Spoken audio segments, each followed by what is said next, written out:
බුදු කෙනෙක් ලෝකේ පහළ වෙන්නේ ඊටාම කලාතුරකින්. ඒ නිසා බුද්ධ ශාසනයක් තුල මෙහෙම පින්කම් කරන්න, මෙහෙම බණපදයක් අහන්න ලැබෙන්නේ ජීවිතේ ඊටාම කලාතුරකින්. පින්තුනි, ඔබ දන්නවා අපේ බුදුරජාණන් වහන්සේ දීපංකර පාදමූලේ සුමේද තාපසයන් වහන්සේ හැටියට එදා විවරණ ගත්ත දවසේ ඉඳන් එදා දීපංකර බුදුරජාණන් වහන්සේගෙන් විවරණ ගන්නේ අෂ්ට ධර්ම සමවධානයෙන් තමයි සුමේද තාපසයන් වහන්සේ විවරණ ගන්නේ. බුදු කෙනෙක්ගෙන් විවරණ ලබන්න නම් මනෝ ප්‍රනිධානයයි වාක් ප්‍රනිධානයයි සම්පූර්ණ වෙන්නට ඕනේ. ඒ වගේමයි මනුස්ස ජීවිතයක් ලබලා තියෙන්නට ඕනේ. දෙවියෙකුට බ්‍රහ්මයෙකුට ඉස්සරලාම විවරණයක් ලැබෙන්නේ මනුස්ස ජීවිතයක් ලබලා තියෙන්නට ඕනේ. ඊළඟට පිරිමි ආත්මයක් තුල තමයි බුදු කෙනෙක්ගෙන් මුල්ම නියත විවරණය ලැබෙන්නේ. ඒ වගේමයි බුදු කෙනෙක් ඉදිරියේ තමන්ගේ ජීවිතේම පූජා කරනවා. මේ ජීවිතේම සතර පද ගාථාවක් අහලා උතුම් අරහත්ත්වයට පත් වෙන්න තරම් පුණ්‍ය ශක්තිය, ඒකට කියන හේතු සම්පත්තිය ප්‍රබල කෙනෙක් වෙන්නටත් ඕනේ. ඔය වගේ කරුණු කාරණා, ඒ වගේම අෂ්ට සමාපatti පංච අභිඥා දක්වා ඒ ජීවිතේ හිත දියුණු කරලා තියෙන්නට ඕනේ. එදා සුමේද තාපසයන් වහන්සේට ඔය කරුණු සියල්ලම සම්පූර්ණ වෙලා තිබුණා. දීපංකර බුදුරජාණන් වහන්සේ ඉදිරියේ එදාර මඩගොඩේ දිගා වෙලා තමන්ගේ ජීවිතේම පූජා කරමින් ප්‍රාර්ථනීය අදිෂ්ඨානීය සිහි කරගෙන හිටියා. දීපංකර බුදුරජාණන් වහන්සේගේ සම්බුදු සිරිපතුල් වලට මේ මඩ නොපෑගේවා. උන්වහන්සේ මගේ ශරීරයේ මතින් සිරිපා තබමින් වැඩම කරත්වා. මගේ ජීවිතේම බුදුරජාණන් වහන්සේ උදෙසා පූජා වේවා. මේ පිනෙන් මට මතු ලෝතුරා සම්බුද්ධ රාජ්‍යම ලැබේවා කියන ප්‍රාර්ථනේ.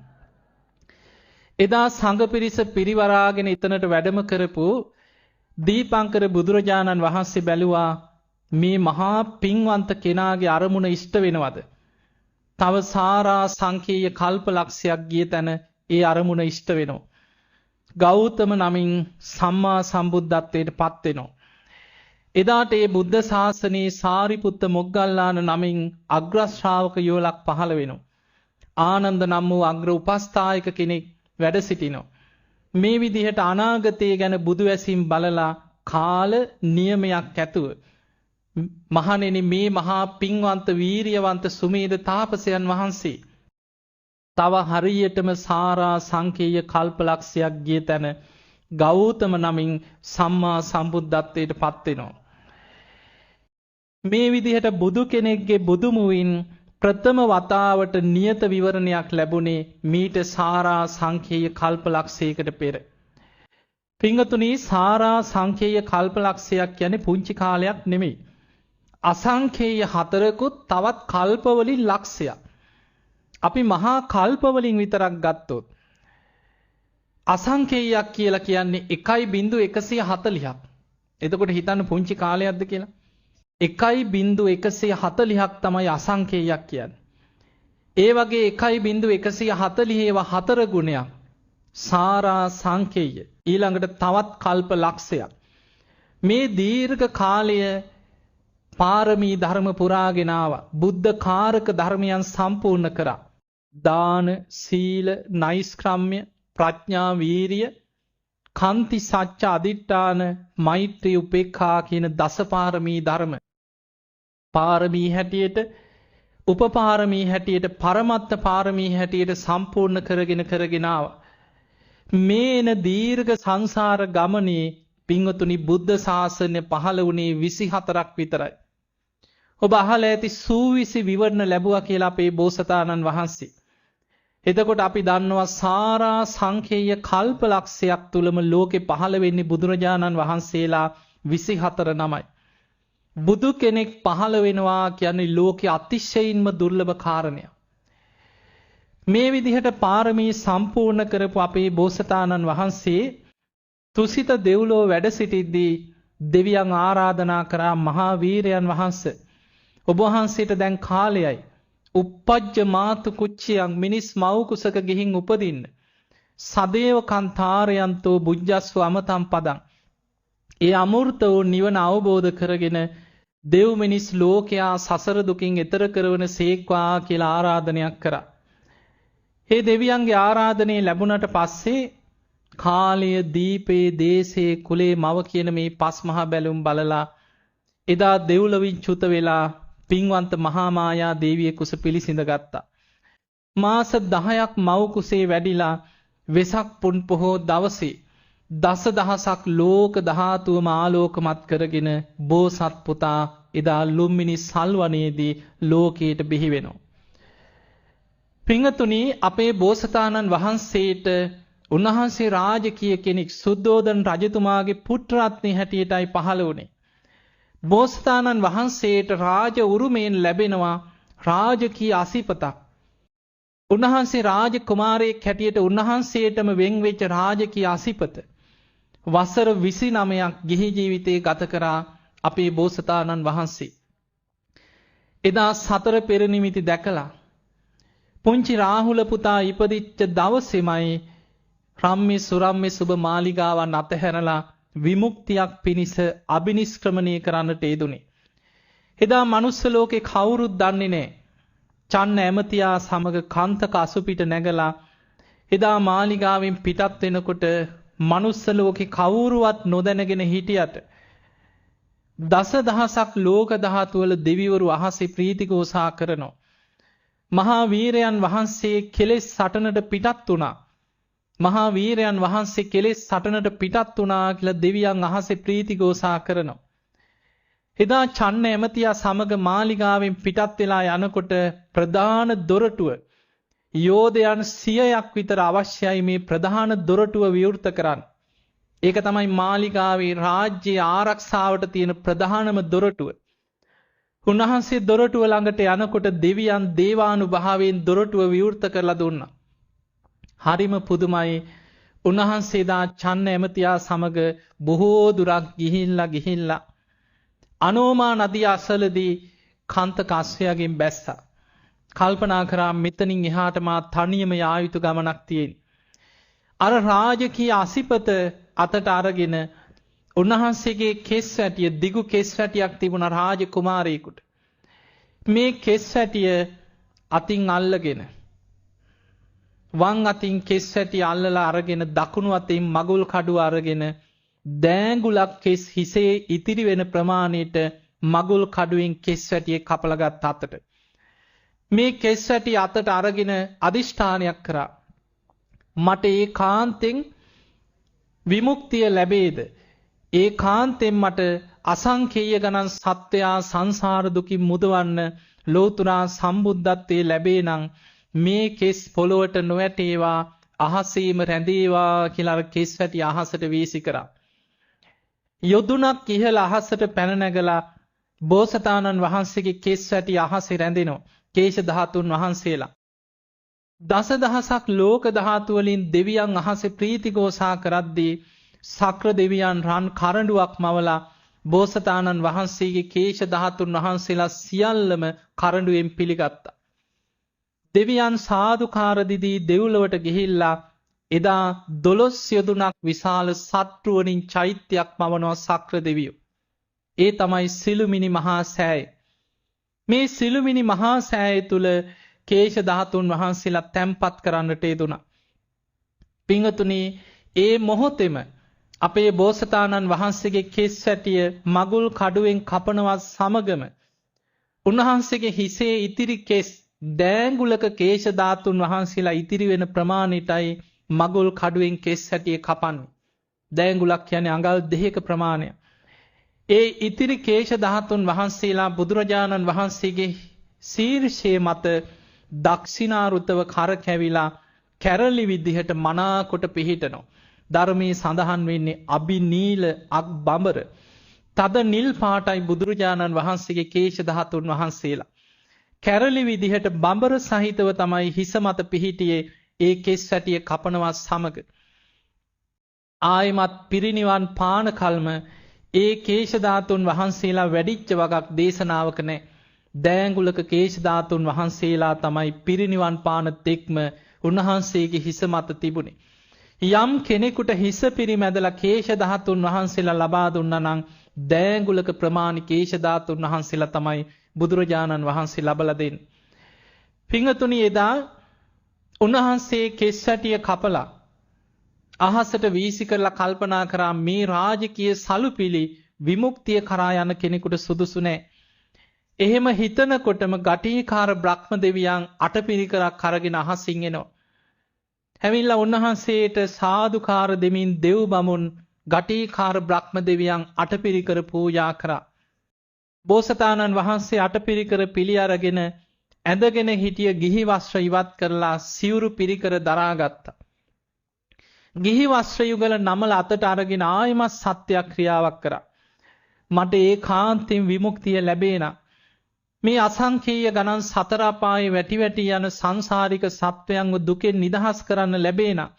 සම්මා සම්බුද්ධත්වයේ ලැබේනම් මේ ගිහි වස්ත්‍ර පොළොවට නොවැටේවා අහසේම රැඳේවා කියලා ගිහි වස්ත්‍ර යුගලත් අහසට වීසි කරා. යොතුණක් ඉහළ අහසට පැන නැගලා අහසේ රැඳෙනවා. ගටිකාර බ්‍රහ්ම දෙවියන් කරඬුවකින් පිළිගත් බෝසතාණන් වහන්සේගේ ගිහි වස්ත්‍ර යුගල. බ්‍රහ්ම දෙවිවරු සාදුකාර දිදී බඹලවට ගිහිල්ලා එදාම ගටිකාර බ්‍රහ්ම දෙවියන් මහා සෑයක් මවනවා බඹලව. ඒ තමයි සලුමිනි මහා සෑය. බෝසතාණන් වහන්සේගේ ගිහි වස්ත්‍ර යුගල බඹලව සලුමිනි මහා සෑය තැන්පත් කරා. එහෙමනම් පිංගතුනි අපේ බෝසතාණන් වහන්සේ අබිනිෂ්ක්‍රමණය කරපු දවසේමයි දෙව්ලොව සිළුමිනි සෑයත් බඹලව සලුමිනි සෑයත් මවලා දෙව් බමුන් වන්දනා කරන්න පටන් ගත්තේ. ඒ මොහොතේ අපේ බෝසතාණන් වහන්සේ අර මගුල් කඩුවයි ආභරණ ටිකයි දෙනවා චන්න ඇමතියට. ඔබ මේ ටික අරගෙන ආපහු යන්න. සුද්ධෝදන රජතුමාට මේ ටික බාර දෙන්න. උන්වහන්සේ විමුක්තිය කරා ගිය පණවිඩේ කියන්න කියලා චන්න ඇමතියව ආපහු පිටත් කරලා යවනවා. ඔබ දන්නවා බෝසතාණන් වහන්සේ මහා වනාන්තරයට ශ්‍රමණේක් විදිහට වෙස්වලාගෙන උන්වහන්සේ වැඩම කරනකොට ඒක දරාගන්න බැරි කාන්තක අස්සයා එතනම මිය ගිහිල්ලා දෙව්ලොව පහළ වෙනවා කාන්තක දෙවියන් හැටියට. විමාන වත්තුවේ සඳහන් වෙනවා කාන්තක විමානය කියලා. දවසක් දෙවි කෙනෙක් විශාල දිව්‍යමය ආලෝකයක් විහිදවාගෙන ඇවිල්ලා බුදුරජාණන් වහන්සේ ජේතවනේ වැඩ ඉන්නකොට වන්දනා කළා කියනවා ස්වාමීනි මම කාන්තක දෙවියන්. මමයි කාන්තක. එදා ඔබ වහන්සේ සම්බුද්ධත්වයේ පිණිස අබිනිෂ්ක්‍රමණය කරන දවසේ මමයි ඔබ වහන්සේව මගේ කර මත තියාගෙන ගමන් කරේ. එදා බුදුරජාණන් වහන්සේගෙන් බණ අහලා ධර්මාවබෝධය ලැබුවා කියලා සඳහන් වෙනවා කාන්තක දෙවියන්. පිංගතුනි අපේ බෝසතාණන් වහන්සේ වසර 29ක් රාජ කුමාරයෙක් හැටියට පරිහරණය කරපු මේ මගුල් කඩුව අබිනිෂ්ක්‍රමණය කරන දවසේ කෙස් වැටිය කපලා අහසට වීසි කරපු මේ මගුල් කඩුව අද තැන්පත් වෙලා වැඩ සිටින්නේ මේ කතරගම කිරිවෙහෙර චෛත්‍ය රාජානන් වහන්සේ තුලයි. ඔබ දන්නවා එදා බුදුරජාණන් වහන්සේ වැඩ සිටිද්දී විඩූඩව රජ්ජුරුව ශාක්‍ය වංශිකයන්ව ඝාතනය කරන් 3 වතාවක් පිටත් වුණා. කලින් වතාවේ බුදුරජාණන් වහන්සේ බේරගත්තා. දෙවනි වතාවේ බුදුරජාණන් වහන්සේ 이르දි ප්‍රාතිහාරයක් පාලා කරත්ත 500ක් ගල් තලාවක ඉරෙන්න අදිෂ්ඨාන කරලා දෙවනි වතාවෙත් බේරගත්තා. හැබැයි තුන්වෙනි වතාවේ විඩූඩව රජ්ජුරුව ශාක්‍ය වංශිකයන් විනාශ කරන්න යද්දී බුදුරජාණන් වහන්සේ දැක්කා මේක පෙර කර්ම විපාකයක්. තමන්ගේ ඥාතීන්ට වුණත් මේ කැරකිලා ඉන්නේ සසරේ කරපු කර්ම විපාකයක්. තුන්වෙනි වතාවේ බුදුරජාණන් වහන්සේ නිහඬ වුණා. එදා විඩූඩව රජ්ජුරුව ශාක්‍ය ජනපදයේ වට කරලා යුද ප්‍රකාශ කරා. අන්නේ වෙලාවේ ශාක්‍ය වංශිකයන් ළඟ තිබිච්ච වටිනාම දේවල් අරගෙන කීප දෙනෙක් පැනලා ගියා. එදා ශාක්‍ය වංශිකයන් තමන් ළඟ තිබ්බ වටිනාම දේ බෝසතාණන් වහන්සේගේ මගුල් කඩුව ශාක්‍ය කුමාරයෙකුට බාර දුන්නා. මේක මහා පූජනීය වස්තුවක්. අනාගතයේ දෙව් මිනිස් ලෝකයාට වන්දනා කරන්න පූජනීය වස්තුවක්. ඒ නිසා මේ මගුල් කඩුව අරගෙන ඈත පළාතකට ඈත ප්‍රදේශයකට පැනලා ගිහිල්ලා යම් දවසක යම් රජ කෙනෙක් ලවා මේ මගුල් කඩුව තැන්පත් කළ චෛත්‍යයක් ඉදි කරවන්න කියලා. එදා ඒ ශාක්‍ය කුමාරයා බෝසතාණන් වහන්සේගේ මගුල් කඩුව අරගෙන එහෙම ඇවිල්ලා නැව් නැගලා පිටත් වුණා. අපේ පිනකට එදා ඒ නැව සේන්දුනේ මේ රෝහණ ජනපදයට. එදා මේ රෝහණේ පාලනය කරපු මහසෙන් රජ්ජුරුවෝ ඒ වෙනකොට බුදුරජාණන් වහන්සේ ඇතුළු 500ක් මහරහතන් වහන්සේලා වෙනුවෙන් කිහිරි වනේ මේ චෛත්‍ය ඉදි කරලායි තිබුණේ. ඒ රජ්ජුරුවන්ට බෝසතාණන් වහන්සේගේ මගුල් කඩුව ලැබුණට පස්සේ ඒ මගුල් කඩුව තැන්පත් කරලා ඒ චෛත්‍ය දෙවනි වතාවටත් විශාල කරලා මේ රජ්ජුරුවම්ම මේ චෛත්‍ය විශාල කරා කියලා සඳහන් වෙනවා. ඒ නිසා පිංගතුනි අපේ බෝසතාණන් වහන්සේගේ ඒ රාජ්‍ය උරුමෙන් ලැබිච්ච මගුල් කඩුව උන්වහන්සේගේ නිල් පාට බුද්ධ රශ්මි ධාරාවන් විහිදෙන අභිනීලක් බඹර කේශ ධාතුන් වහන්සේලා දෑඟුලක් හිසේ ඉතිරි වෙන ප්‍රමාණයට මගුල් කඩුවෙන් කපලා අහසට වීසි කරපු ඒ උතුම් මගුල් කඩුව තැන්පත් මේ කිරිවෙහෙර චෛත්‍ය රාජානන් වහන්සේට අපගේ නමස්කාරය වේවා. ඒ වගේමයි පිංගතුනි අපේ බුදුරජාණන් වහන්සේදා අවුරුදු 6කට ආසන්න කාලයක් ශරීරයට අනේක විද දුක් පීඩා දෙමින් බෝසතාණන් වහන්සේ දුෂ්කර ක්‍රියා කරලා සුජාතාවගේ කිරිපිඩු දානේ වළඳලා සොත්තිය බමුණා දීපු කුසතන මිටියටත් අරගෙන සුදු වැලි තල අතරින් ගලාගෙන යන නීරංජනා නදියෙන් එතර වෙලා ඇසතු බෝධීන් වහන්සේ සෙවණේ තමයි නැගෙනහිර දිසාවට කුසතන ඉලලා සම්බුද්ධත්වයට වැඩ සිටි. උන්වහන්සේ වැඩ ඉන්නකොටම කලබල වෙන්නේ වසවර්ති මාරයා. දස බිම්බරක් මාර සේනා පිරිවරාගෙන උන්වහන්සේ බුදු වෙන එක වළක්වන්න මාරයා එතනට පැමිණෙනවා. හැබැයි චතුරංග සමන්නාගත වීරියෙන් වැඩ සිටි අපේ බෝසතාණන් වහන්සේ උන්වහන්සේ පොළවට ශ්‍රී හස්තයේ තියලා දිවුරනවා. උන්වහන්සේට මාරයා ගිරිමේකලා කියන ඇතුපිට නැගලා මහා සේනා පිරිවරාගෙන මහා බියජනක හඬ ඇති කරවමින් ඇවිල්ලා මාරයා තද බල ලෙස අණ කරනවා වහාම ඔතනින් නැගිටින්න. මේ ආසනේ මටයි අයිති. මමයි කාම ලෝකයේ අධිපතිය. ඔබ වහන්සේට අයිතියක් තියෙනවා නම් ඔබ වහන්සේ ඔප්පු කරන්න. උන්වහන්සේට සාක්ෂියකට කෙනෙක් එතන නැති වුණත් ඒ මොහොතේ උන්වහන්සේ පුරපු පාරමී ධර්ම සිහි කරලා උන්වහන්සේ පොළොවට ශ්‍රී හස්තයේ තියලා දිවුරුවා මම පාරමී සම්පූර්ණ කරගත්ත කෙනෙක්. ඒ නිසා මට මේ ආසනයේ වැඩ ඉන්න අයිතියක් තියෙනවා. වෙස්සන්තරාත්මේ මගේ පාරමී බලෙන් 7 වාරයක් මහ පොළොව පවා කම්පාවට පත් වුණා. ඒ නිසා මේ ආසනයේ වැඩ ඉන්න මට අයිතියක් තියෙනවා කියලා ශ්‍රී හස්තයේ පොළොවට තියනකොට මහ පොළොව ගිගුරුම් දෙමින් කම්පා වෙන්න පටන් ගත්තා. ඒ වෙලාවේ දස බිම්බරක් මාර සේනා සීසීකට පලා ගියා කියලා ධර්මයේ සඳහන් වෙනවා. එදා දැන් උන්වහන්සේට කරදර කරන්න කවුරුවත් නැහැ. රාත්‍රී පළවෙනි යාමේ වෙනකොට ආනාපාන සති භාවනාවෙන් 4 වෙනි ධානයේටම හිත සමාධිමත් කරගත්තා. රාත්‍රී පළවෙනි යාමේ පුබ්බේ නිවාසානුස්සති ඥානෙ, රාත්‍රී දෙවනි යාමේ චතුප්පාත ඥානෙ, රාත්‍රී තුන්වෙනි යාමේ පටිච්ච සමුප්පාදයේ අනුලෝම ප්‍රතිලෝම වශයෙන් විමසලා අවසන් වෙනවා සමගම නැගෙනහිරින් අරුණෝදේ මතුවෙනකොට උන්වහන්සේගේ හිත සියලු කෙලෙසුන්ගෙන් සියලු ආශ්‍රවයන්ගෙන් මිදිලා මේ මහා භද්‍ර කල්පයේ 4 වෙනි බුදුරජාණන් වහන්සේ හැටියට බෝධි මූලයේදී සම්මා සම්බුද්ධත්වයට පත් වෙනවා. පින්වතුනි අපේ බුදුරජාණන් වහන්සේ සම්බුද්ධත්වයට පත් වෙලා සත්සතිය ගත කරලා එදා ඉසිපතන මිගදායේදී තමයි පස්වක භික්ෂූන් වහන්සේලාට ධම්මචක්ක දේශනාවෙන් ප්‍රථම ධර්මීය ලෝකයට දේශනා කරන්නේ. එතනින් තමයි දහම් ගඟ ලෝකයට විවර වෙන්නේ. තුනුරුවන් පහළ වෙන්නේ. බුදුරජාණන් වහන්සේ පළවෙනි වස් කාලේ ගත කරලා 69ක් මහරහතන් වහන්සේලා ධර්ම ප්‍රචාරයට පිටත් කරලා උන්වහන්සේ වැඩම කරේ උරුවෙල් දනව්වට. උරුවෙල් කාශ්‍යපගේ තාපසාරාමේ වැඩ ඉන්නකොට දැන් උන්වහන්සේ බුද්ධත්වයට පත් වෙලා මාස 9ක් සම්පූර්ණ වෙගෙන එනවා. එදා බුදුරජාණන් වහන්සේ උරුවෙල් කාශ්‍යපගේ තාපසාරාමෙන් අහසට පැන නැගලා උතුරු කුරු දිවයිනට වැඩම කරලා හිමාල කඳු මුදුනේ පිහිටි උතුරු කුරු දිවයිනේ දෙවියන් විසින් පූජා කරන ලද දිව්‍යමය භෝජන වළඳලා අනෝතත්ත්ව විලාසල සමාපත්තියෙන් වැඩ ඉන්නකොට දකිනවා උන්වහන්සේගේ ධර්මයේ පිහිටන ලංකා භූමිය එදා යක්ෂයන්ගේ ගොදුරක් බවට පත්වෙච්ච භූමියක්. මයංගනයට විශාල යක්ෂ පිරිසක් එකතු වෙලා යක්ෂ සමාගමක් කියන යක්ෂයන්ගේ රැස්වීමක්. මිනිස්සු බියෙන් තැතිගෙන මිනිස්සුන්ව බොහෝ බිය කරගෙන ජීවත් වෙන විශාල යක්ෂ පිරිසක් ඒ වෙනකොට ලංකා භූමියේ හිටියේ.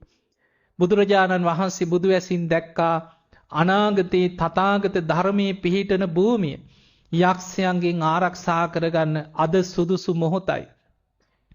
ඒ භූමියේ මහසට පැන නැගලා බුදුරජාණන් වහන්සේ බුද්ධත්වයෙන් 9 වෙනි මාසයේ තමයි අපේ මේ ලක් භූමියට ප්‍රථම වතාවට බුදුරජාණන් වහන්සේ මයංගනයට වැඩම කරන්නේ.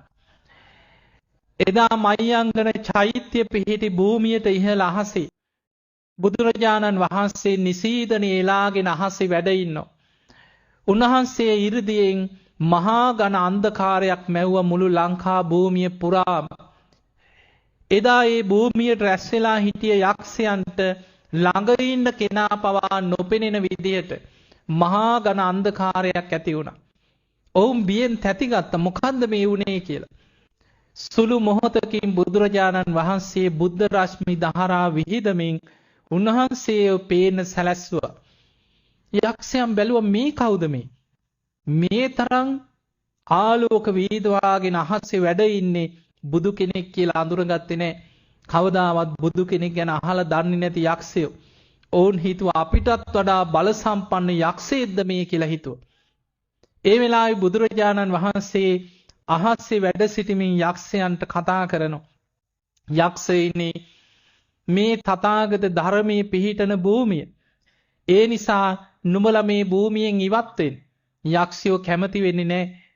ඒ වෙලාවේ බුදුරජාණන් වහන්සේ නිසීදනින් තේජෝ කසිනේට සමවැදිලා ගිනිදැල් විහිදවන. යක්ෂයන් බියෙන් තැතිගත්තා. බුදුරජාණන් වහන්සේ ඒ වෙලාවේ යක්ෂයන්ට කියනවා මට නිසීදනේ එලාගෙන පොළොවේ වැඩ ඉන්න විතරක් එහෙනම් ටිකක් ඉඩ දෙන්න.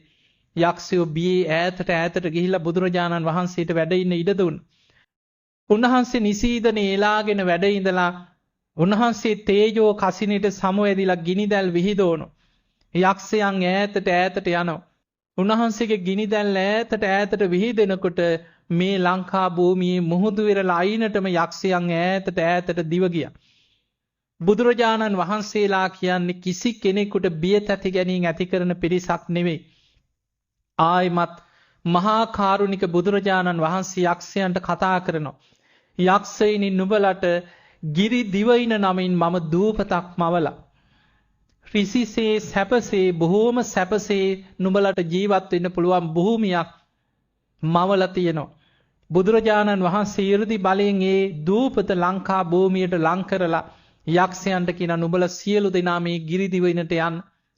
නුඹලට බිය තැති ගැනීමක් නැතුව සැපසේ ඒ ගිරි දිවයිනේ වැඩ ඉන්න පුළුවන්. බුදුරජාණන් වහන්සේගේ වචනයට අනුමත වෙලා එකඟ වෙලා ගිරි දිවයිනට යක්ෂයන් පලා යනවා. බුදුරජාණන් වහන්සේ බුද්ධ අධිෂ්ඨානයෙන් ගිරි දිවයින ලංකා භූමියෙන් ඈතට මහා සාගරයෙන් ඈත් කරනවා.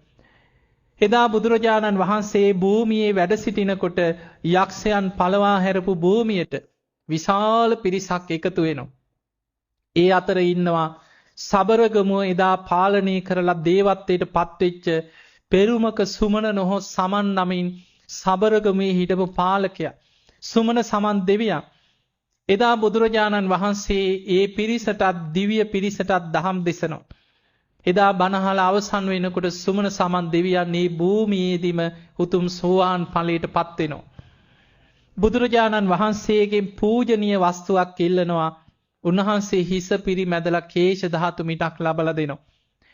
ඒ කේශ ධාතුන් වහන්සේලා තැම්පත් කරලා බුදුරජාණන් වහන්සේ වැඩ සිටිය භූමියේ ඉදි කරපු චෛත්‍ය තමයි මයංගන චෛත්‍ය රාජානන් වහන්සේ. පින්වතුනි බුදුරජාණන් වහන්සේ ලංකා භූමියේ මයංගනෙන් අහසට පැන නැගලා මේ ලංකා භූමිය වටේම තුන් වලල්ලක් අහසේ ප්‍රදක්ෂිනා කරනවා.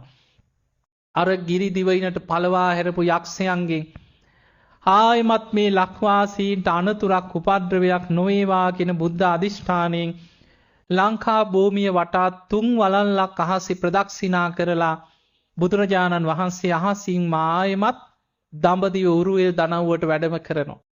ඒ තමයි අපේ බුදුරජාණන් වහන්සේ බුද්ධත්වයෙන් 9 වෙනි මාසේ තමයි මුලින්ම මේ ලංකා භූමියට වැඩම කරන්නේ. ඊළඟට පින්වතුනි බුදුරජාණන් වහන්සේ බුද්ධත්වයෙන් 5 වෙනි අවුරුද්දේ තමයි නාගදීපයට වැඩම කරන්නේ. ඔබ දන්නවා බුදුරජාණන් වහන්සේ නාගදීපයට වැඩම කරන්න හේතුව චූලෝදර මහෝදර කියන නා රජවරු මිනි පළඟක් නිසා මැණික් පුටුවක් නිසා එදා මරාගන්න සූදානම් වුණා. එදත් පුටුවට මරාගත්ත පිරිසක් ඉඳලා තියෙනවා රාජකීයන් අතර. එදා බුදුරජාණන් වහන්සේ වැඩියෙත් ඒ ආරවුල බේරන්න. එදා චූලෝදර මහෝදර රජවරු මිනි පළඟකට මරාගන්න සූදානම් වෙනකොට කැලණියේ රජකම් කරපු මණියක් එක නාග රජුරෝ සේනාවක් අරගෙන මහෝදරගේ සහායට නාගදීපයට ගිහිල්ලා හිටිය. බුදුරජාණන් වහන්සේ මහා කරුණාවෙන් ලෝකෙ දිහා බලනකොට බුදුවැසින් දැක්කා අනාගතයේ තථාගත ධර්මයේ බිහි වෙන භූමිය, බොහෝ කාලයක් ලෝකෙට ආරක්ෂා වෙන භූමිය. මේ මිනි පළඟ නිසා යුද්ධයක් ඇති වුණොත් විශාල පිරිසකගේ ජීවිත නැති වෙනවා. ඒ නිසා මේ නාග ගෝත්‍රික මිනිසුන්ට ජීවිත දානීය ලබා දීම පිණිස බුදුරජාණන් වහන්සේ ලංකා භූමියට වැඩම කරන්න. එදා ජේතවනාරාමේ ගන්ධ කුටියෙන් එළියට වැඩම කරලා බුදුරජාණන් වහන්සේ අහසින් වැඩම කරන්න සූදානම් වෙනකොට විශාල දෙවිවරු පිරිසක් අහසින් ඇවිල්ලා ස්වාමීනි අපිත් එනවා. ඔබ වහන්සේ සමග මේ ගමනට අපිත් එනවා කියලා දෙවියන් අහසින් ඇවිල්ලා ඉදිරිපත් වුණා. බුදුරජාණන් වහන්සේ වදාළ දෙවියනි නුඹලා කවුරුත් මේ ගමනට අවශ්‍ය නැහැ. හැබැයි බුදුරජාණන් වහන්සේගේ ගන්ධ කුටි අසල කිරිපලුරුකට අධිග්‍රෝහිත සමින්දි සුමන කියලා දේවතාවෙක් හිටියා. මේ දේවතාවට බුදුරජාණන් වහන්සේ අඬ ගැහුවා දේවතාව ඔබ ඔය විමාන කරගෙන ඉන්න කිරිපලුරුක උදුරාගෙන තථාගතයන් වහන්සේ සමග මේ ගමනේ ලංකා භූමියට වඩින්න ඔබ දෙන්න. බුදුරජාණන් වහන්සේ ජේතවනෙන් අහසට පැන නගිනකොට සමින්දි සුමන දේවතාවක් කිරිපලුරුක 이르දියෙන් උදුරාගෙන බුදුරජාණන් වහන්සේගේ හිසට ඉහළින් මුතු කුඩ කල්ලගෙන එනවා වගේ අර කිරිපලුරුක හිසට ඉහළින් අල්ලගෙන අහසින්ම වැඩම කරා නාගදීපේට. එතනදිත් බුදුරජාණන් වහන්සේ කරේ අර මිනි පළඟ නිසා යුද වදින්න සූදානම් වෙලා හිටිය පිරිසට බුදුරජාණන් වහන්සේ විශාල ඝන අන්ධකාරයක් මවනවා. ආයුධ අරගෙන යුද්ධෙට සූදානම් වෙච්ච පිරිසට ළඟ හිටපු කෙනාවත් පේන්නේ නැති මට්ටමක් ඇති වුණා. ඒ වෙලාවේ වුන් බියෙන් තැතිගත්තා මේ මොකද්ද මේ උනේ? අපිට ළඟ ඉන්න කෙනා පේන්නෙත් නැහැ. බුදුරජාණන් වහන්සේ බුද්ධ රශ්මි විහිදෝමින් අහසේ වැඩ සිටියා. ඒ වෙලාවේ මේ පිරිස හඳුනගත්තා.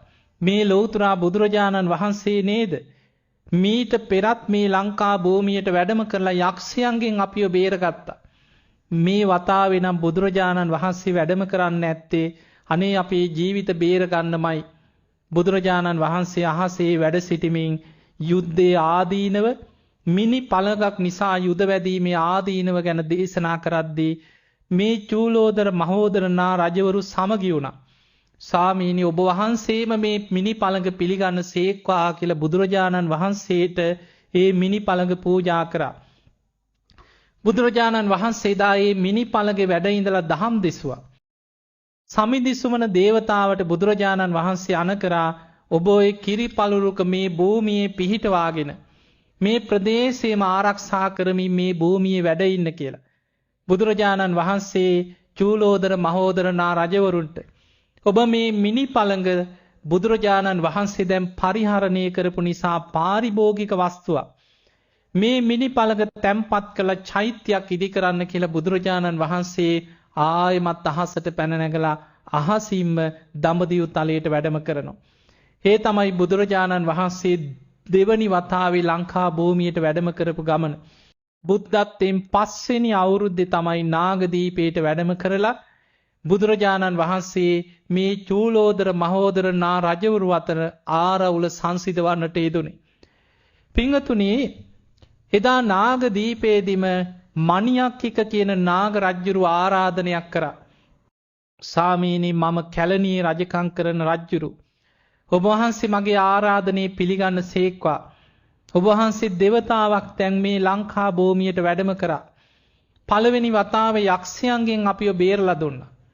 මේ වතාවේ අපේ ජීවිත බේරගත්තා මේ මිනි පළගක් නිසා යුද වැදලා ජීවිත විනාශ වෙන්න ගිය අපිට ජීවිත දානි ලබලා දුන්නා. ඔබ වහන්සේ නැවත වතාවක් ලංකා භූමියට වැඩම කරන සේක්වා. ඒ මහරහතන් වහන්සේලා පිරිවරාගෙන සංඝයා පිරිවරාගෙන වඩින සේක්වා. ඔබ වහන්සේ මගේ කැලණි රාජ්‍යයට වැඩම කරන සේක්වා කියලා නාගදීපේදීමයි ආරාධනය කරන්නේ. බුදුරජාණන් වහන්සේ මේ ආරාධනය පිළිගත්තා. දැන් බලන්න පින්වතුනි බුදුරජාණන් වහන්සේ මයංගනයට වැඩම කරේ තනියම සංඝයා පිරිවරාගෙන නෙමෙයි. නාගදීපයට වැඩම කරන්නේ සංඝයා පිරිවරාගෙන නෙමෙයි තනියම. උන්වහන්සේ සමග වඩින්නේ සමින්දි සුමන කියන දේවතාවෝ විතරයි. හැබැයි බුදුරජාණන් වහන්සේ බුද්ධත්වයෙන් 8 වෙනි අවුරුද්දේ වෙසක් මාසයේ තමයි කැලණියට වැඩම කරන්නේ. ඒ කැලණියට වැඩම කරන්නේ ආරාධනයක් මත. කලින් වැඩම කරේ කවුරුත් ආරාධනා කරලා නෙමෙයි. ආරාධනයක් මත වැඩම කරද්දී 500ක් මහරහතන් වහන්සේලා පිරිවරාගෙනයි බුදුරජාණන් වහන්සේ වැඩම කරන්නේ. එදා අපේ බුදුරජාණන් වහන්සේ සමග මේ ලංකා භූමියට වැඩම කරපු මහරහතන් වහන්සේලාගේ නම් මහා වංශය ආදී ඉතිහාස පොත්පත්වල සඳහන් වෙනවා. බුදුරජාණන් වහන්සේගේ ධර්ම චක්‍රය ඒ විදිහටම පවත්වන සාරිපුත්ත මහරහතන් වහන්සේත් එදා බුදුරජාණන් වහන්සේ සමග ඒ රහතන් වහන්සේලා සමග මේ ලංකා භූමියට වැඩම කරනවා. ඒ වගේමයි 이르දිවතුන් අතර අග්‍ර මුගලන් මහරහතන් වහන්සේත් බුදුරජාණන් වහන්සේ සමග මේ ලංකා භූමියට වැඩම කරා. ඒ වගේම සීවලී මහරහතන් වහන්සේ ප්‍රත්‍යලාභී භික්ෂූන් වහන්සේලා අතර අගතැන්පත් සීවලී මහරහතන් වහන්සේත් බුදුරජාණන් වහන්සේ සමග එදා මේ ලංකා භූමියට වැඩම කරනවා. ඒ වගේම මේ බුද්ධ ශාසනයේ දෙව් මිනිස් ලෝකයාගේ නිරෝගී සම්පත්තිය පිණිස මහා මුනිවරයන් වහන්සේ අවුරුදු 160ක් නිරෝගීව වැඩ සිටිය බක්කුල මහරහතන් වහන්සේත් බුදුරජාණන් වහන්සේ සමග 500ක් මහරහතන් වහන්සේලා සමගින් ලංකා භූමියට වැඩියා.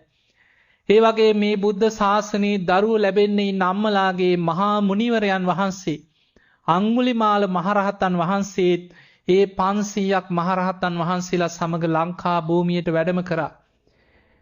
ඒ වගේම දෙවියන්ට ප්‍රිය පිළිඳි වච්ච මහරහතන් වහන්සේ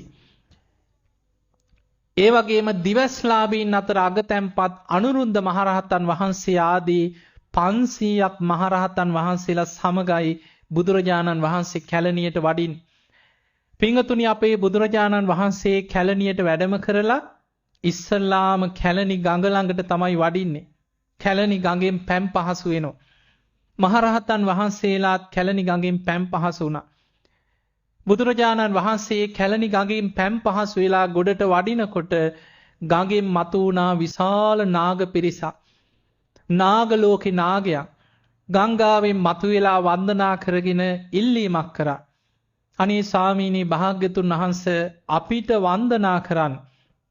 මේ කැලණි ගඟේ රළේ මුවාවන තැන තථාගතයන් වහන්සේගේ සිරිපා සටහනක් පිහිටවන්න කියලා බුදුරජාණන් වහන්සේගෙන් ආරාධනයක් කරා. නාගයන්ගේ ආරාධනයේ මත කැලණි ගඟේ රළේ මුවාවන තැන බුදුරජාණන් වහන්සේ සිරිපා සටහනක් පිහිටෙව්වා කියලා ඉතිහාසෙ තියෙනවා. හැබැයි පින්වතුනි අපිට අද හොයාගන්න නෑ. ඒ සිරිපා සටහන පිහිටෙව්වේ අපිට වන්දනා කරන්න නෙමෙයි. නාගයන්ට වන්දනා කරන්නයි මේ සිරිපා සටහන පිහිටවන්නේ.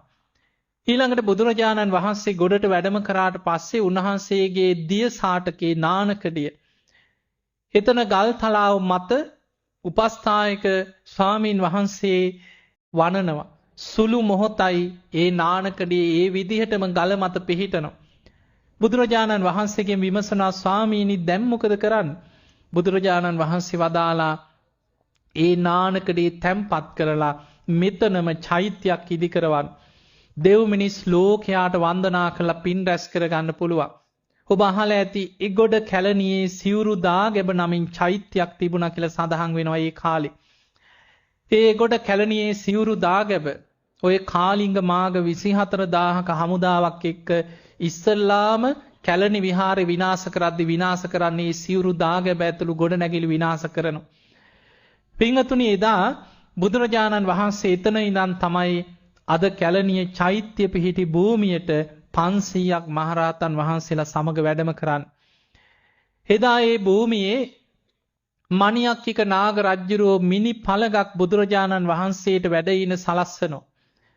500ක් රහතන් වහන්සේලාට රන් ආසන බොහොම ගෞරවාන්විතව පනවනවා. උඩුයම් බැඳලා සේසත් නංවල කොඩි සේසත් මුළු නගරේ පුරාම දජ පතාක ඔසවලා සුදු වැලි අතුරලා බොහොම ගෞරවාන්විතව බුද්ධ ප්‍රමුඛ 500ක් සංඝයා පිළිගත්තා. ඒ ගමනේදී බුදුරජාණන් වහන්සේව පිළිගන්න කැලණිය විතරක් නෙමෙයි මේ ලංකාවේ රජකම් කරපු ප්‍රාදේශීය පාලක රජවරු තම තමන්ගේ ප්‍රදේශවල රාජ්‍ය උත්සව සංවිධානය කරලා තිබුණා. පින්වතුනි බුදුරජාණන් වහන්සේ කැලණියේ දහම් දෙසලා එතනදී බණ කියලා අවසන් වෙනකොට විශාල දිව්‍ය පිරිසක් අතරින් ඇවිල්ලා සුමන සමන් දෙවියන් වන්දනා කරනවා. වන්දනා කරලා ඉල්ලීමක් කරා ස්වාමීනි භාග්‍යතුන් වහන්සේ ඔබ වහන්සේ මුලින්ම මයංගනේට වැඩම කළා මට කේශ ධාතුන් වහන්සේලා ලබලා දුන්නා. දැන් මම වැඩ ඉන්නේ සමන්තකූට පර්වතයේ විමාන කරගෙන. ඒ නිසා දෙවියන් වන අපිට වන්දනාමාන කරන්න පූජනීය දෙයක් ලබා දෙන්න. පින්වතුනි බුදුරජාණන් වහන්සේ කැලණියෙන් වැඩම කරන්නේ 500ක් රහතන් වහන්සේලා සමග සුමන සමන් දෙවියන්ගේ ආරාධනයේ මත සමන්තකූට පර්වත මුදුනට. ඒ පර්වත මුදුනේ සුමන සමන් දෙවියන්ගේ විමානයේ මත අවුරුදු 5000ක් යනතෙක් දෙව් මිනිස්සුන්ගේ වන්දනා ලැබමින් නොමැකී පවතිවා කියන බුද්ධ අධිෂ්ඨානයේ මත වම් සිරිපා සටහන තබනවා. දහසක් නිම්වලලු වලින් යුත් චක්‍ර ලක්ෂණ මංගල ලකුණු ඇතුළු සියලු ලක්ෂණ පිහිටලා දෙව් මිනිසුන්ගේ වන්දනා ලැබමින් අවුරුදු 5000ක් නොමැකී පවතිවා කියලා අධිෂ්ඨාන පිහිටෙව්වා. දිවා විහරණේ පිණිස දිවා ගුහාවේ මොහොතක් වැඩ ඉඳලා බුදුරජාණන් වහන්සේ එදා අද දීඝවාපියේ චෛත්‍ය පිහිටි භූමියට වැඩම කරලා ඊතන සමාපත්තියෙන් වැඩ සිටියා. ඒ වගේමයි බුදුරජාණන් වහන්සේ මුතියංගන චෛත්‍ය රාජානන් වහන්සේ පිහිටි භූමියේ එදා ඉන්දක දෙවියන්ගේ ආරාධනයේ මත ඒ භූමියට වැඩම කරා. එතනදී බුදුරජාණන් වහන්සේගේ නළලේ දහඩිය බිඳු වගයක් මතුවෙනවා. ඉන්දක දෙවියන් පූජනීය වස්තුවක් ඉල්ලනවා Tamanට වන්දනා කරන්න. බුදුරජාණන් වහන්සේ අදිෂ්ඨාන කරලා ඒ දහඩිය ශ්‍රී හස්තයෙන් පිරිමදිනකොට ඒ දහඩිය මුතු බවට පත් වෙලා අනෙක් ශ්‍රී හස්තයට ලැබෙනවා. ඒ දහඩිය මුතු බවට පත්වෙච්ච මුත්තක ධාතුන් වහන්සේලා ඉන්දක දෙවියන්ට ලබා දෙනවා චෛත්‍යයක් ඉදි කරන්න. බුදුරජාණන් වහන්සේ වැඩ සිටිය භූමියේ ඉන්දක දෙවියන් ඉදි කරපු චෛත්‍ය තමයි අද මුතියංගන චෛත්‍ය රාජානන් වහන්සේ. පින්වතුනි ඒ වගේම බුදුරජාණන් වහන්සේ තිස්ස මහාරාම චෛත්‍ය පිහිටි යන භූමියේ 500ක් රහතන් වහන්සේලා සමග සමාපත්තියෙන් වැඩ ඉන්නවා. අනාගතයේ උන්වහන්සේ බුද්ධත්වයට පත්වෙච්ච ජයශ්‍රී මහා බෝධියේ දක්ෂිණ ශාඛාව පිහිටන තැන අනුරාධපුරයේ ජයශ්‍රී මහා බෝධිය පිහිටන තැන සමාපත්තියෙන් වැඩ ඉන්නවා. අනාගතයේ රුවන්වැලි මහා සෑයේ දුටුගැමුණු රජුරෝ ද්‍රෝණයක් ධාතුන් වහන්සේලා තැන්පත් කළා ලෝක පූජිත මහා සෑයක් ඉදි කරන තැන 500ක් රහතන් වහන්සේලා සමග සමාපත්තියෙන් වැඩ ඉන්නවා. ඒ වගේමයි දුටුගැමුණු රජුරෝ යුද්ධය අවසන් කරලා ජයකොන්තේ තැන්පත් කරලා මිරිසවැටි චෛත්‍ය ඉදි කරන තැනත් බුදු වැසින් දැකලා 500ක් රහතන් වහන්සේලා සමග සමාපත්තියෙන් වැඩ සිටියා. අනුරාධපුර තූපාරාම චෛත්‍ය පිහිටන තැන බුදුරජාණන් වහන්සේ බුදු වැසින් දැකලා සමාපත්තියෙන් වැඩ ඉන්නවා. අද විශාලම චෛත්‍ය ජේතවන චෛත්‍ය ඉදි වෙලා තියෙන භූමියේ 500ක් රහතන් වහන්සේලා සමග සමාපත්තියෙන් වැඩ සිටියා. ඒ වගේම අබේගිරි චෛත්‍ය රාජානන් වහන්සේ පිහිටන භූමියේ බුදු වැසින් දැකලා සමාපත්තියෙන් වැඩ ඉන්නවා. මේ විදිහට බුදුරජාණන් වහන්සේ භූමිවල සමාපත්තියෙන් වැඩ ඉඳලා පින්වතුනි මේ භූමිය එදා පාලනය කරන්නේ රෝහණේ මහසෙන් රජ්ජුරු. මහා සේන මහා ගෝස මහසෙන් කියන නමින් හඳුන්වපු මහසෙන් රජ්ජුරු. එදා ප්‍රාදේශීය පාලක මහසෙන් රජ්ජුරු බුදුරජාණන් වහන්සේ ඇතුළු 500ක් මහරහතන් වහන්සේලා පිළිගන්න. ඒ රජ්ජුරුවන්ගේ රාජකීය උයන තමයි මේ කිහිරි වනයේ මේ භූමිය. අද මේ කිරිවෙහෙර චෛත්‍ය රාජානන් වහන්සේ පිහිටන තැන බොහොම ලස්සනට අලංකාර මණ්ඩපයක් හදලා බුදුරජාණන් වහන්සේට වැඩ ඉන්න රාජකීය රන් ආසනයක් සකස් කරලා තියෙනවා. 500ක් රහතන් වහන්සේලාට ගෞරවාන්විතව ආසන පනවලා රජ්ජුරුවෝ රාජකීය පිරිස එදා මේ රෝහණේ හිටපු සද්ධාවන්ත මිනිස්සු මල් පූජා ද්‍රව්‍ය අරගෙන සාදුකාර දීදී බුද්ධ ප්‍රමුඛ 500ක් මහරහතන් වහන්සේලා පිළිගන්න බලාගෙන හිටියා. පින්වතුනි අපේ බුදුරජාණන් වහන්සේ 500ක් රහතන් වහන්සේලා සමග අහසින්ම මේ භූමියට වැඩම කරනවා. මේ භූමියට වැඩම කරලා තුන්වෙනි වතාවට ලංකාවට වැඩම කරපු ගමනේ තමයි මේ හැම තැනක්ම බුදුරජාණන් වහන්සේ වැඩම කරන්නේ. එදා මහසෙන් රජුරෝ තථාගතයන් වහන්සේට ස්වාමීනි මේ රන් ආසනයේ මත ඔබ වහන්සේ වැඩ ඉන්න සේක්වා කියලා ආරාධනයක් කරනවා. ඒ ආරාධනෙන් ඒ ආසනයේ මත වැඩ ඉඳලා එදා ඒ පිරිසට බුදුරජාණන් වහන්සේ චතුරාර්ය සත්‍ය ඇතුළත් ධර්මයේ දේශනා කරනවා. එදා බණහලා මහසෙන් රජුරෝ සෝවාන් ඵලයට පත් වුණා කියලා අපේ ජනප්‍රවාදවල සඳහන් වෙනවා.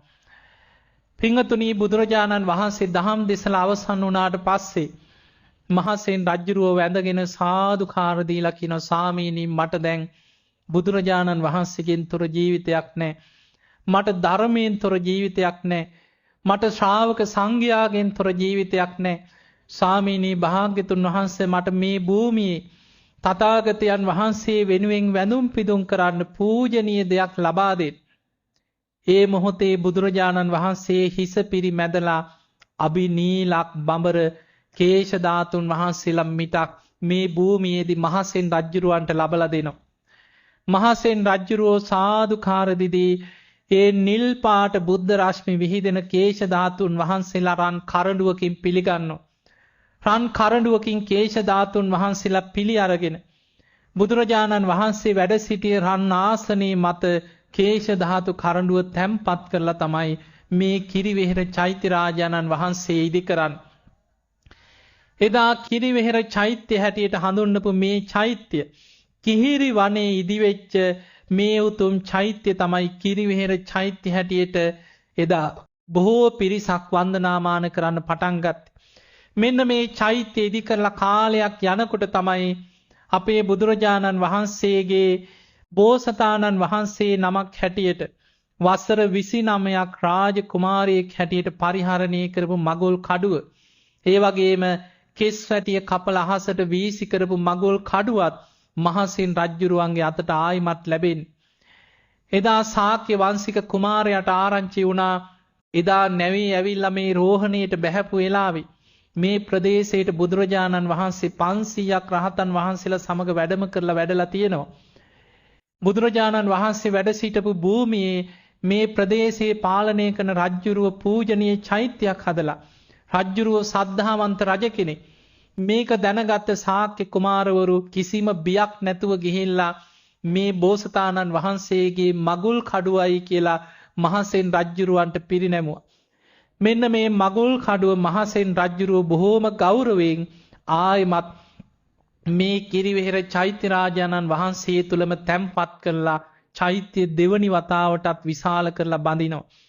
ඒ නිසා පින්වතුනි අපි මේ වාඩි වෙලා ඉන්නේ, අපි මේ වැඩ සිටින්නේ, අපි මේ බණහන්නේ මේ මහා භද්‍ර කල්පයේ 4 වෙනි බුදුරජාණන් වහන්සේ වන ඔබත් මමත් සරණ ගිය ගෞතම සම්මා සම්බුදුරජාණන් වහන්සේ 500ක් මහරහතන් වහන්සේලා සමග සමාපත්තියෙන් වැඩ සිටිය භූමිය, 500ක් මහරහතන් වහන්සේලා සමග දහම් දෙසපු භූමිය, අපේ බුද්ධ ශාසනයේ සාරිපුත්ත මොග්ගල්ලාන මහරහතන් වහන්සේලා, ඒ වගේම බක්කුල මහරහතන් වහන්සේ, අඟුලිමාල මහරහතන් වහන්සේ, ඒ වගේම 이르දිවන්තයින් අතර අග්‍ර මහරහතන් වහන්සේලා දිවැස්ලාභීන් අතර අග්‍ර අනුරුද්ධ මහරහතන් වහන්සේ 500ක් මහරහතන් වහන්සේලා වැඩම කරලා සමාපත්තියෙන් වැඩ සිටිය භූමිය. ඒ නිසා මේ උතුම් කිහිරි වනයේ කිරිවෙහෙර චෛත්‍ය රාජානන් වහන්සේගේ ඒ තුනුරුවන්ගේ ආශිර්වාදය ඔබ හැම දිනාටමත් මේ ලක් දෙරණටත් ලැබේවා ලැබේවා කියලා අපි ආශිර්වාද කරනවා. ඒ වගේමයි පිංගතුනි අපේ බුදුරජාණන් වහන්සේ බුද්ධත්වයට පත්වෙච්ච ඒ ජයශ්‍රී මහා බෝධියේ දක්ෂිණ සාකා බෝධීන් වහන්සේගෙන් මුලින්ම පැන නැග්ග ඒ උතුම් අෂ්ටඵල බෝධීන් වහන්සේලාගෙන් එක අෂ්ටඵල බෝධීන් වහන්සේ නමක් වැඩ සිටින්නේ මේ කතරගම පුදබිමේ. කතරගම දේවාලයේ පසුපස පිහිටි ඒ උතුම් බෝධීන් වහන්සේලා අතර අපේ බුදුරජාණන් වහන්සේගේ ඒ උතුම් ජයශ්‍රී මහා බෝධියෙන් එදා මිහිඳු මහරහතන් වහන්සේ අදිෂ්ඨාන කරලා පළවෙනිම බෝ අංකුරේ දක්ෂිණ සාකා බෝධි අනුරාධපුර මහමෙවුනා උයනේ පිහිටි මොහොතේ පළවෙනිම බෝ අංකුරේ අරගෙන දේවානම්පියතිස්ස රජුරුවන්ගේ අතට දෙනවා රජතුමනි මේ බෝ අංකුරේ මේ පොළොවේ රෝපණය කරන්න. සියලු දෙනා බලාගෙන ඉන්නදී එකම අංකුරේ අටට බෙදිලා අෂ්ටඵල බෝධීන් වහන්සේලා හටගත්තා. අන්නේ අසිරිමත් පෙළහර පෑ අෂ්ටඵල බෝධීන් වහන්සේලාගෙන් එක් බෝධීන් වහන්සේ නමක් මේ පුදබිමේ වැඩ සිටිනවා.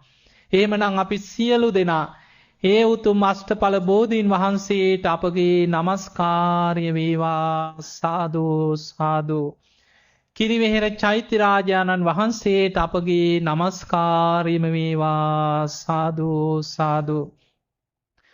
ඒ වගේම මේ උතුම් පුදබිමට අපගේ নমස්කාරය වේවා අපගේ බුදුරජාණන් වහන්සේ 500ක් මහරහතන් වහන්සේලා සමග සමාපත්තියෙන් වැඩ සිටිය මේ පිම්බිමට අපගේ নমස්කාරය වේවා සාදු සාදු. පිංගතුනි අපි සියලු දෙනා අද මේ ධර්ම ශ්‍රවණය කළ රැස් කරගත් සියලු පින් සියලු දෙවියෝ සාදුකාර දෙදී මේ පින් අනුමෝදන් වෙත්වා. දෙවියන්ගේ ආශිර්වාදයේ රැකවරණය ඔබ හැම දිනාටත් ලක්වාසී ලෝවාසී හැම දිනාටමත් ලැබේවා ලැබේවා කියලා අපි ආශිර්වාද කරමු.